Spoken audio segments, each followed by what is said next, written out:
مفتی طارق مسعود کے بیانات کے لیے طارق مسعود آفیشیل کو سبسکرائب کریں۔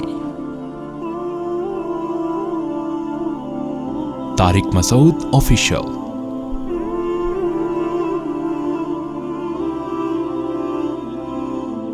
قابل رحمت وہ لوگ ہیں جو ایسے رسول کی اتباع کرتے ہیں جو امی رسول ہیں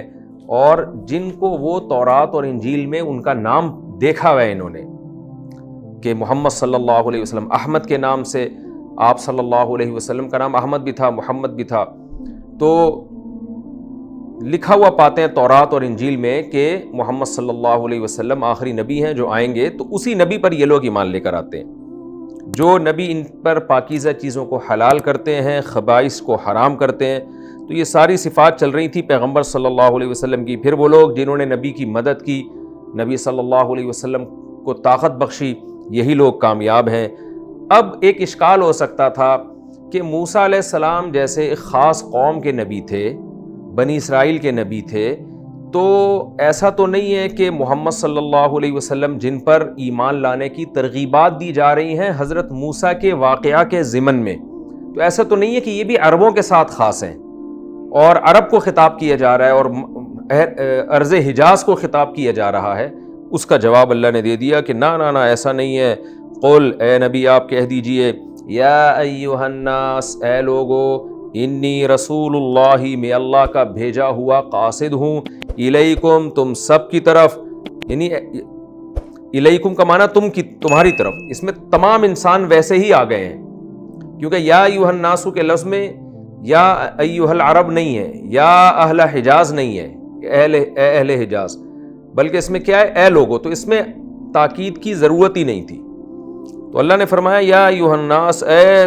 تمام لوگوں، پھر جمیعاً میں اس کوئی مزید تاکید کرتی کہ کوئی اس لفظ کی تعویل نہ کر سکے، بھئی یا ایھا الناس سے تو عرب لوگ مراد ہیں، تو اللہ نے فرما دیا جمیعاً، تم سب کی طرف میں پیغمبر بنا کے بھیجا گیا ہوں۔ اور علماء نے لکھا ہے ضمناً اس میں جنات بھی داخل ہیں، ان کا تذکرہ اس لیے نہیں کیا کہ انسان اشرف المخلوقات ہے، اور اکثر جگہ پہ جو ہے نا جہاں انسان کا لفظ ہوگا تو وہاں جنات اس کے ماتحت ہو کے اس میں داخل ہوں گے، کیونکہ جنات انسانوں کے ماتحت ہیں۔ یہی وجہ ہے کہ آپ دیکھ لیں جتنے فرقے انسانوں میں ہوتے ہیں وہ سارے فرقے جنات میں ہوتے ہیں۔ اس سے پتہ چلتا ہے کہ جنات میں الگ سے کوئی پیغمبر نہیں آیا، جیسے جنات کے پیغمبر انسانوں کے ہوتے ہیں جیسے محمد صلی اللہ علیہ وسلم، تو اسی طرح جنات کے علماء بھی انسانوں کے علماء ہوتے ہیں، یعنی جنات انسانوں سے ہی سیکھتے ہیں، روحانیت انسانوں سے سیکھتے ہیں وہ، اور تبھی سارے فرقے، سارے مذاہب، حتیٰ کہ جتنے کسی مذہب میں فرقے ہوتے ہیں نا انسانوں میں، وہ تمام فرقے جنات میں پائے جاتے ہیں۔ جنات میں آپ کو دیوبندی بھی ملیں گے، اہل حدیث بھی ملیں گے، آپ کو بریلوی بھی ملیں گے، شیعہ بھی ملیں گے، قادیانی بھی ملیں گے، ہندو بھی ملیں گے، سکھ بھی ملیں گے، عیسائی بھی ملیں گے۔ اس لیے کہ جیسے انسانوں کی باتیں سن کے لوگوں کا مائنڈ چینج ہوتا ہے، تو جنات کا بھی مائنڈ اسی طرح سے چینج ہوتا ہے۔ تو اس لیے قرآن بہت سے مقامات پر ان کا الگ سے تذکرہ نہیں کرتا، کہیں کہیں تذکرہ کرتا ہے۔ تو مراد اس میں سارے جنات بھی ہیں۔ الذی، وہ اللہ، لہو ملک السماوات والارض، جس کے لیے آسمانوں اور زمین کی بادشاہی ہے۔ اس میں اللہ کی جلالت کو بھی بیان کیا کہ کوئی اور یہ نہ سمجھے، ایتھیسٹ لوگ سمجھیں گے بھئی یہ مسلمانوں کا اللہ کوئی اور ہے اور حقیقت میں کائنات بنانے والا کوئی اور ہے، تو اللہ اس کا جواب دے رہے ہیں وہی اللہ جس کے پاس زمین اور آسمان کی بادشاہی ہے، اسی اللہ نے محمد صلی اللہ علیہ وسلم کو ساری دنیا کے سارے انسانوں کی طرف پیغمبر بنا کے بھیجا ہے۔ لا الہ الا ہو، اس کے سوا کوئی عبادت کے لائق نہیں۔ یہ تمام پیغمبروں کی دعوت تھی۔ یحیی و یمیت، اس کے تصرفات کیا ہیں؟ حیات دیتا ہے اور موت دیتا ہے۔ دیکھیں اللہ تعالیٰ کے اس کائنات میں تصرفات تو بہت زیادہ ہیں، لیکن قرآن اس صفت کو بہت ہائی لائٹ کرتا ہے، حیات اور موت، حیات اور موت، حیات اور موت، اس لیے کہ یہ بالکل ہی ایک illogical سی چیز ہے حیات پڑ جانا۔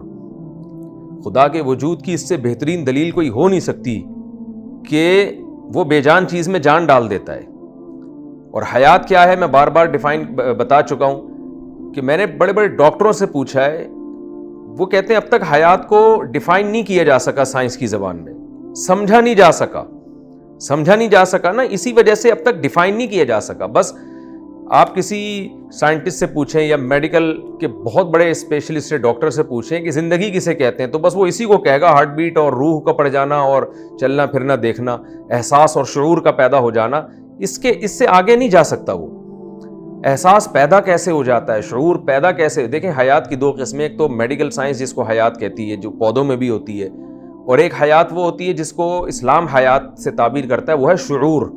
کسی چیز میں شعور پیدا ہو جانا، اس میں احساسات کا پیدا ہو جانا، اسے خوشی کی بات بتائی جائے تو اسے خوشی ہو، غم کی بات بتائی جائے تو اس کو غم ہو، اس احساس کو حیات سے تعبیر کیا جاتا ہے۔ تو بہرحال یہ اللہ کے ایک بہت بڑی وجود کی دلیل ہے، اس لیے قرآن اس صفت کو بہت ہائی لائٹ کرتا ہے، تبھی بار بار قرآن کہتا ہے یخرج الحی من المیت ویخرج المیت من الحی، زندہ کو مردہ سے، مردہ کو زندہ سے نکالتا ہے۔ قرآن اب کہہ رہا ہے فآمنوا باللہ ورسولہ، اس سے پہلے تو اللہ نے کہا کہ اے نبی آپ کہہ دیں میں تمام دنیا کے تمام انسانوں کی طرف پیغمبر ہوں، اب اللہ ڈائریکٹ ہم سے خطاب کر رہے ہیں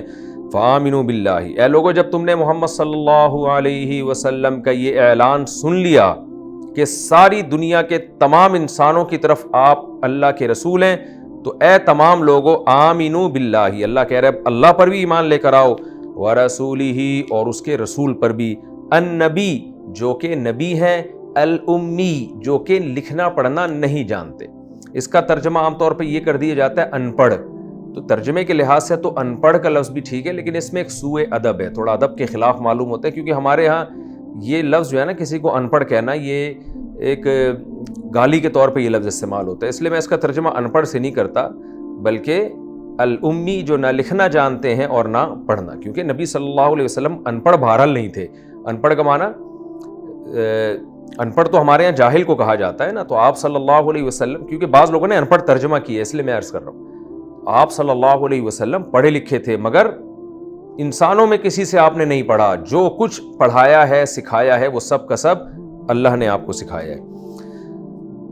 یہاں بھی ہے کہ رسول کے بعد نبی کا لفظ، اس لیے کہ رسول انسانوں میں بھی ہوتے ہیں، رسول انسانوں میں بھی ہوتے ہیں اور فرشتوں میں بھی ہوتے ہیں، لیکن نبی صرف انسانوں میں ہوتے ہیں، تو اس لیے بتا دیا کہ رسول ہیں لیکن ان کو فرشتہ نہ سمجھنا، نبی بھی ہیں یہ۔ اور الامی نہ لکھنا جانتے نہ پڑھنا جانتے، کمال کی بات ہے، نہ لکھنا جانتے نہ پڑھنا جانتے، اور گائیڈنس کے لیے بھیجا گیا تمام دنیا کے تمام انسانوں کی طرف، جن میں بڑے بڑے سائنٹسٹ، بڑے بڑے ڈاکٹر، بڑے بڑے انجینئر، بڑے بڑے پروفیسر، لیکچرار، کالم نگار، صحافی، یہ تمام پڑھے لکھے لوگ محتاج ہیں کہ محمد صلی اللہ علیہ وسلم سے سیکھیں یہ،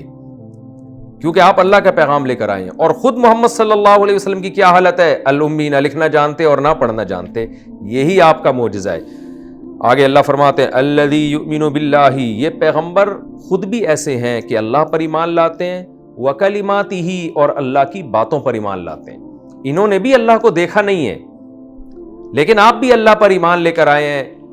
اس وحی کی وجہ سے جو اللہ نے آپ صلی اللہ علیہ وسلم پر نازل کی ہے۔ یہ اس میں اس طرف اشارہ ہے کہ یہ پیغمبر خود بھی شریعت کے احکام کے مکلف ہیں۔ دیکھیں بعض دفعہ آپ کسی لیڈر کو اس لیے فالو نہیں کرتے، آپ یہ سمجھتے ہو کہ یہ ہمیں جن باتوں کا حکم دیتا ہے خود ان باتوں پر عمل نہیں کرتا، جیسے کہ آج کل کے بہت سارے لیڈرز کی حالت ہے، آپ کو بتاتے رہیں گے کرپشن مت کرو، خود کرپشن کر رہے ہوں گے، آپ کو کہیں گے جھوٹ مت بولو، خود جھوٹ بول رہے ہوں گے، آپ کو یہ کہیں گے وہ کہیں گے، خود وہ سارے کام کر رہے ہوں گے۔ تو یہ لیڈر ایسا لیڈر نہیں ہوتا کہ لوگ اس کو فالو کریں۔ تو قرآن یہ کہہ رہا ہے کہ ہم نے تمہارا لیڈر جس پیغمبر کو بنا کے بھیجا ہے، وہ تمہیں جو کچھ کہہ رہے ہیں نا خود بھی اس پر عمل کر رہے ہیں، وہ خود بھی اللہ پر اور اس کی باتوں پر، اس کے حکام پر ایمان لا رہے ہیں، اور یہ صرف دل کا ایمان نہیں ہے، تمہیں ان کی لائف میں یہ ایمان نظر آ جائے گا، وہ خود بھی اللہ سے ڈرتے ہیں۔ آپ دیکھیے نا، اللہ پر ایمان تھا، اس وجہ سے ہمارے نبی اللہ سے سب سے زیادہ ڈرتے تھے۔ بعض چیزیں تو ایسی تھیں جو بظاہر ڈرنے کے، ان میں ڈرنے کا کوئی عنصر بنتا نہیں ہے بظاہر، پھر بھی آپ ڈرتے تھے۔ مثال کے طور پر نبی صلی اللہ علیہ وسلم کی صحیح حدیث ہیں، حضرت عائشہ فرماتی ہیں اور بہت سارے صحابہ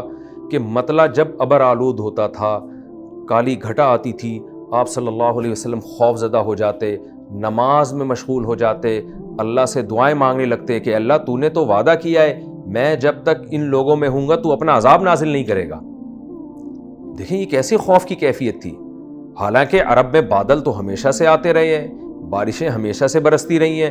اور اللہ نے آپ سے وعدہ بھی کیا ہے کہ آپ کے ہوتے ہوئے میں اس قوم کو ہلاک نہیں کروں گا، پھر بھی خوف کا غلبہ کتنا ہے کہ ایک نیچرل چیز ہے جس میں عذاب کا بظاہر کوئی عنصر نہیں ہے، پھر بھی آپ صلی اللہ علیہ وسلم خوف زدہ ہو رہے ہیں۔ یہ اس کی علامت ہے کہ آپ کا جس اللہ کی طرف آپ لوگوں کو دعوت دے رہے ہیں اس پر آپ کا جتنا ایمان ہے کسی اور کا اتنا ایمان نہیں ہے، آپ کو ہر وقت خوف ہے کہ کہیں اللہ ہم پر عذاب نازل نہ کر دے۔ سورج جب گرہن ہوتا آپ صلی اللہ علیہ وسلم خوف زدہ ہو جاتے، حالانکہ یہ بھی ایک نیچرل عمل ہے، ہمیشہ سے ہوتا آ رہا تھا، زمانے جاہلیت سے ہوتا آ رہا تھا۔ آپ صلی اللہ علیہ وسلم کے بیٹے کی وفات ہوئی نا جس دن سورج گرہن ہوا، تو لوگوں نے کہا کہ یہ سورج اس دن گرہن ہوتا ہے جس دن کسی بڑے آدمی کی موت واقع ہو، کوئی بڑی شخصیت دنیا سے گئی ہو، تو چونکہ محمد صلی اللہ علیہ وسلم کے بیٹے کی وفات ہوئی ہے اس لیے سورج گرہن ہوا۔ آپ صلی اللہ علیہ وسلم تشریف لائے، فرمایا نا نا نا نا نا لا ينکسفان بموت احدہما، آپ صلی اللہ علیہ وسلم نے فرمایا کہ الشمس والقمر آیتان من آیات اللہ، سورج اور چاند اللہ کی نشانیوں میں سے ہیں، لا ينکسفان بموت الاحد او کما قال صلی اللہ علیہ وسلم، کہ یہ کسی کے مرنے پر یا کسی کے پیدا ہونے پر گرہن نہیں ہوتے، یہ اللہ کی نشانی ہے، اللہ اپنے بندوں کو دکھاتا ہے اپنی نشانیاں۔ لہذا جب تم دیکھو سورج اور چاند گرہن ہو رہے ہیں تو اللہ کی طرف رجوع کرو، تو آپ خوف زدہ، کیونکہ جب بھی کائنات میں کوئی ایسا واقعہ ہوتا جو ایک عام معمول سے ہٹ کے ہوتا،